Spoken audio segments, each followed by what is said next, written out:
July 27, 2017 hanggang August 29, 2017 ang pinakamadugong yugto ng nooy 2 taon ng gyera kontra droga ng Administrasyong Duterte.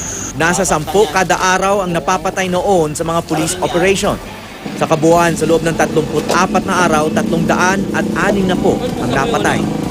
Kabilang sa kanila sina Uzami City Mayor Reynaldo Paruhinog Sr. at 14 na iba pa noong July 30, 2017. At ang 17 anyos na si Kian De Los Santos sa Caloocan City noong August 16, 2017. Base sa autopsy ng Public Attorney's Office, 3 tama ng bala ang tinamo ni Kian. Isa sa kaliwang bahagi ng likod, isa sa kaliwang tenga, at isa sa likod ng kaliwang tenga. Taliwas naman ito sa autopsy report ng PNP Crime Laboratory na nagsasaad na 2 tama ng bala lang ang tinamo niya. Sabi ng mga pulis, pumulag umano sa pag-aresto at nagtangkang tumakas si Kian. Na maabutan sa isang eskinita, una umanong nagpaputok ang 17 anyos kaya gumanti sila.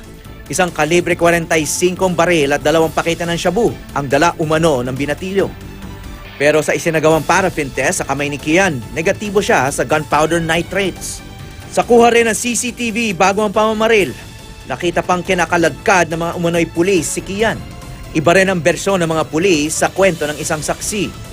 Nakayuko na raw noon si Kian at nagmamakaawa na huwag siyang papatayin. Base sa forensic examination ng pulis at ng eksperto mula sa PAO, nakasubsob at nakaluhod si Kian ng barilin. Sa bisperas ng libing ni Kian, nagsampa ng reklamong murder at torture ang mga magulang niya laban sa mga pulis Caloocan na sina PO3 Arnel Oares, PO1 Jerwin Cruz, at PO1 Jeremiah Pereda. Idinimanda rin ang Station 7 Commander na si Chief Inspector Amor Cerillo.